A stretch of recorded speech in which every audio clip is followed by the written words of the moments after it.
Hello. Welcome back to my channel, or if you're new, I hope you stick around. The second part of the two-shot took way longer than expected. But it's pretty long compared to part 1, so hopes that makes up for the wait. Now on to the warnings. My content is almost never censored, that goes for curse words, mentions of the sideways tango, etc. So without further ado, let the story begin. Welcome. The long-awaited second part of this two-shot. Warning. All of my stories contain no censoring with cursing, sexual scenes and other things too. Trigger warning. Mainly fluff with a lot of pining. All good? Let's go.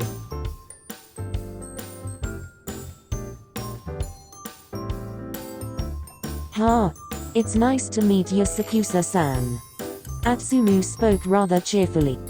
The ravenet let out a small snicker at the blonde's remark. The smile dropping into a pout. What's so funny? It's just, I'm the same age as you. SakuAtsu spoke, making the other's jaw drop. Oh my god. I'm so sorry, SakuAtsu-kun. You look like you're older than me, so I just assumed. It's fine, I get that a lot. I'm still sorry though, but wait. How did you know my age? Atsumu looked at him with a raised eyebrow. Let's just say this isn't the first time we've met here. Really? The blonde looked with confusion on his face, trying to remember where they might have met before, but nothing comes to mind. Maybe he was a customer before? But Atsumu was always good at remembering the faces of his customer, even the non-frequent ones. Or what about in college? He's met many people in classes and during school events on campus, but nothing is ringing a bell. Plus the blonde highly doubts that he met him in high school, because he's distanced himself from anyone he knew then after his hurtful decision to give up on his dream. Many people he considered as friends were nothing but mere acquaintances. No. Maybe a photo of them popping up once or twice on social media throughout the months, but he's never made the effort to contact them. Still feeling envious that some of them are out there living his dream, yet he couldn't bring himself to blame them. They were the ones who didn't give up, like Shoyo-kun and Tobio. He shook his head and sighed in disappointment at his horrible memory as he looked back at the other, raising a hand to the back of his neck in embarrassment. I'm sorry. I really don't remember. Hearing this made SakuAtsu's heart drop. Evident sadness washed over his face as the blonde noticed and began to panic. But I'll remember you now, and we could get to know each other, if you want. Atsumu's face heated up out of the strange request. Why did I even ask that? It's so stupid. You're a stranger, he wouldn't accept that. His thoughts were cut off by a voice saying sure. The blonde spoke, not knowing if he heard that correctly. I said sure. Really? He felt his excitement bubble up in his gut as he grinned brightly. Yeah, that would be nice. Great. Here. Atsumu reached into his back pocket, pulling out his phone and handing it to the ravenet. Put your number in and I'll text you later. SakuAtsu took the phone out of the other's hand and typed in his phone number, saving it under the contact Kyumi. He gave it back to Atsumu and the faux blonde laughed at what he saved his number as. Why that emoji? The other shrugged. Maybe it just fits me too well. He said jokingly. I think it does fit ya. Thanks Miya. Atsumu pouted at being called by his last name. We're friends now, so you have to call me Atsumu. SakuAtsu hummed softly before a small smirk rested on his face behind his mask. No. Come on. I'll think about it, Miya. The blonde pouted, letting out a huff, making the latter laugh. Nice to know my pain is amusing to ya. The ravenet rolled his eyes in a playful manner before speaking. Well, I should get going. I have a late practice today. Atsumu nodded in understanding and smiled. Bye Kyumi-kun. The other nodded before heading out the door and back into his car, happy that he's able to consider Atsumu his friend. After that day, Atsumu and Sakusa chatted daily, giving small updates on how each other's lives were going and hanging out when they can. Throughout his time hanging out with Sakusa, the blonde has always tried to get the Ravenet to tell him where they first met, but to no avail. He remembered some things from his volleyball career in high school, wondering where he would have possibly met him. Atsumu played against so many teams within those 3 years that it all becomes a blur.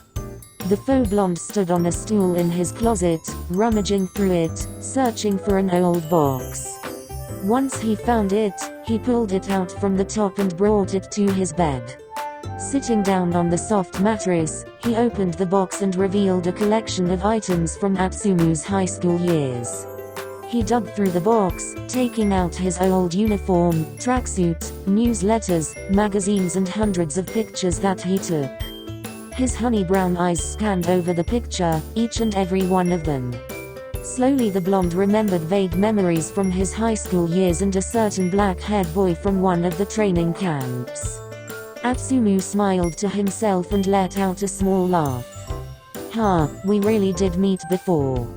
He looked at one picture that was a group photo of all the players that attended the training camp in Tokyo in his second year. And there he was, Sakusa Kiyomi, standing a bit further away from the crowd, in the background. He looked so young in this photo. Atsumu smiled softly at the picture in his hand, a small blush forming on his face. It was clear that this blonde had formed a crush on his beloved friend, Sakusa Kiyomi. He first noticed this crush a few weeks ago, when him and Sakusa were hanging out after hours in the store. Atsumu said something that made Kiyomi let out the most beautiful hearty laugh he's ever heard. After that he just kept falling more and more for him. Since Atsumu finally remembered where he first met Sakusa, he's been trying to make Kiyomi fall for him. Making subtle flirtatious remarks, giving him small winks here and there, and also doing loving touches while making sure that he's staying inside of his comfort zone, because the last thing he wants to do is have Sakusa's misophobia act up. One thing that he absolutely loved doing was surprising him with flowers from his shop on certain occasions. Giving him a different flower each time, each holding a special meaning that Kiyomi most likely wouldn't know. There was a total of 4 times that Atsumu gave the other flowers.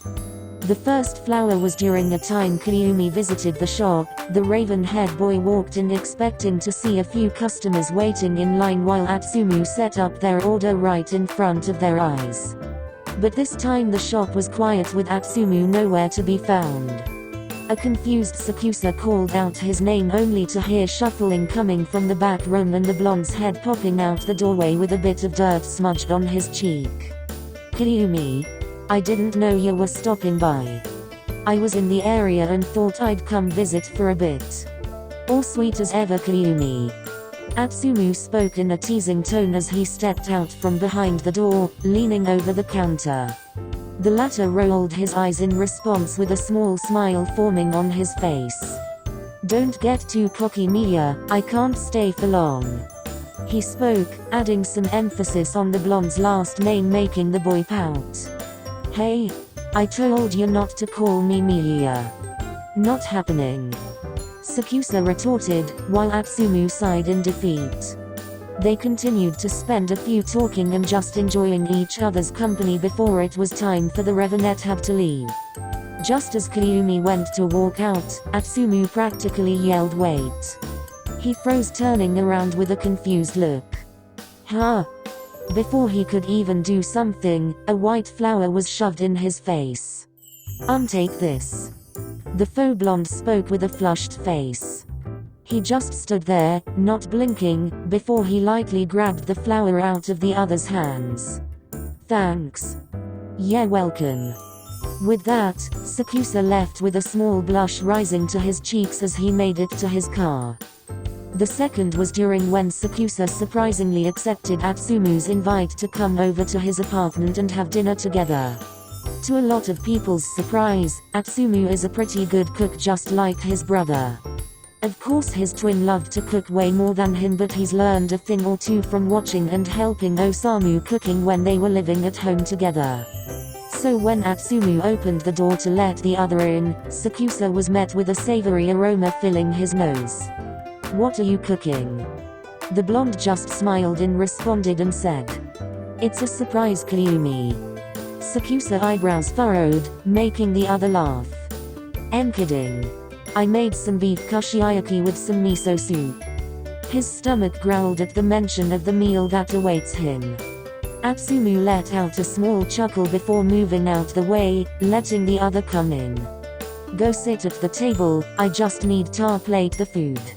He nodded, walking in and making his way to the small table that could possibly only fit 2 people. While Atsumu was in the kitchen plating their meals, Kyumi was sitting in a chair at the table with his eyes looking around the small apartment. It was a quaint size, with it being an open floor plan. The supposed dining room, which was just a table and chair, was practically right in the kitchen area. And taking a few steps from the kitchen, you'd make it to the living room, which only housed a sofa, a moderate-sized TV and a few decorations. A few minutes later, Atsumu walked out with their food and placed it on the table in front of Kyumi before sitting down across from him. Before eating the meal he prepared, they both said itadakimasu, then started digging in. After they finished eating, they washed the dishes together after Sakusa insisted on helping. They washed them within a few minutes, then the Ravenette stayed around for another hour or so before it started getting late and he had to leave. As he was grabbing his things to leave, Atsumu told him he has one more thing for him. The blonde walked into a separate room and came back out a minute later with his hands behind his back. "What is it?" Sakusa asked with a raised eyebrow. "Well, there was a bit of overstock at the shop this week and I thought maybe you'd like some." He pulled the mystery object from behind them, revealing a small pot with a few crimson-orange flowers growing out of it. "What is this?" Sakusa asked the blonde. "It's a small hipistran bush. There was a few extra, so I wanted you to have them." "Oh." He smiled softly as he grabbed the pot from Atsumu. "Thanks. I guess." The blonde smiled. "Yeah, welcome." He nodded before leaving the small apartment. The third time was when Sakusa, being the person is he with his misophobia, had gotten sick. Atsumu wanted to take off at work to help take care of him, but the other didn't let him, not wanting him to get sick too. Yet the blonde still made a sweet gesture towards his friend. It was around lunchtime when there was a knock at Sakusa's door. He groaned as he got up, reaching for a mask on his way there, wanting to strangle whoever thought it was smart to disturb him. But when he opened the door, he was greeted by no one. Kyumi looked around to see an empty hallway, but at his feet was a container with a flower on top and a handwritten note. He picked it up, smiling because he already knew who it was from. Opening the container to find it full of steaming soup, the smell alone made Sakusa's mouth water. He looked at the lone flower that had the note attached to it. The flower was a pretty lilac purple color with a small bud in the middle. Then the Ravenette began to read the note. "Hiya Kyumi. I know you said you didn't want me coming over to take you, but I just couldn't help it. I'm worried for ya. So, I made you some soup. Don't worry, it's still warm so it should help. Also you now have another flower, it's a malva, which means health. Hope you start feeling better soon. Come visit the shop when you do. From, the best person ever." The male let out a soft and dry laugh, as his face grew hot. "You're such an idiot, but thank you Atsu."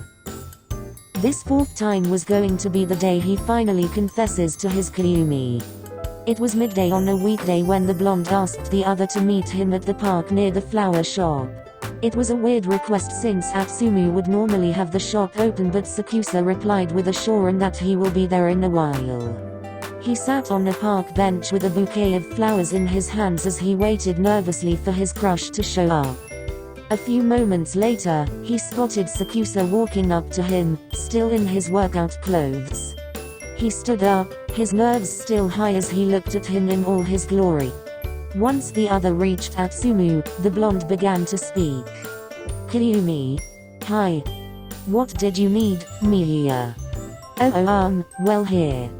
The blonde quickly shoved the bouquet towards the other, who remained very confused. What is this for? Well it's just something nice for ya. It's a bouquet of all the flowers I gave you and a new one too. He looked at the arrangement in the other's grip and it was true. The bouquet was a beautiful mixture of the white, crimson orange and the lilac flowers he's gotten from Atsumu before, with a new small blue one that has a vibrant yellow center. SakuAtsu's cheeks heated up as he took it from the blonde's grip, still confused as to why he was giving this to him. There was a small silence between them before Atsumu spoke up. Hey Kyumi? Yeah. Did you know that flowers have different meanings?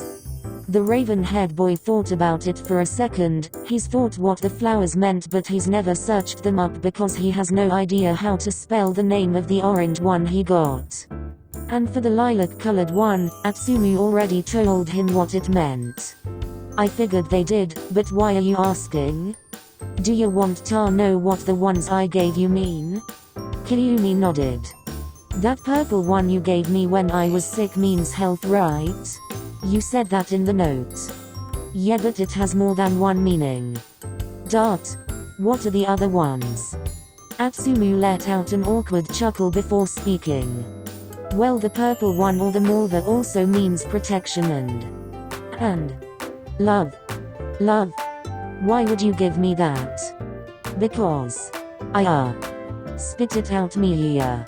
SakuAtsu was becoming anxious. Is this what he's thinking? He hopes that it is, because that would mean that his love for Atsumu wasn't so unrequited. Atsumu was stammering his words, only mumbling and multiple times. Atsumu. Before he could even finish, the blonde blurted out very loudly, I like you. They both looked at each other with widened eyes, both of their faces flushing red. Oh. It's fine if you don't like me back. Atsumu. The blonde stiffened at SakuAtsu calling him by his first name. Why yes. Tell me what the other flowers mean. Atsumu frowned to himself, thinking his confession might be getting rejected, but continues and begins to tell him. The gardenia flower I gave you represents purity, sweetness and secret love. It was a few days after I realized my feelings for you. Go on. The 𝕟𝕩𝕗𝕒, also known as the amaryllis, represent determination, beauty and love. What about the blue ones? Those are myosotis, or forget-me-nots. They represent hope, remembrance, true and undying love. SakuAtsu's eyes softened at the blonde, his heart welded up in chest as his lips formed a small and gentle smile. God, you are just so adorable. The ravenet spoke with a soft chuckle, making the other blush. Iomi. Don't call me adorable when you haven't answered my confession yet. Kyumi pulled down his mask before placing a light kiss to Atsumu's cheek. Does this answer you? If Atsumu's face wasn't already red enough, that kiss to his cheek done it. Does this mean you like me too? He nodded, his own cheeks reflecting Atsumu's flushed ones. Yeah, I've liked you since high school. High school? Shush Miya. We're in public. What happened to calling me Atsumu? What happened to Omi? That was just in the spur of the moment. Well, I like it. Then Omi it is. Atsumu said in a teasing tone, making the other roll his eyes before pulling him into a tender kiss. Maybe getting caught in the rain that day was fate? All SakuAtsu knows is that he's happy that those flowers meant Atsumu loved him too.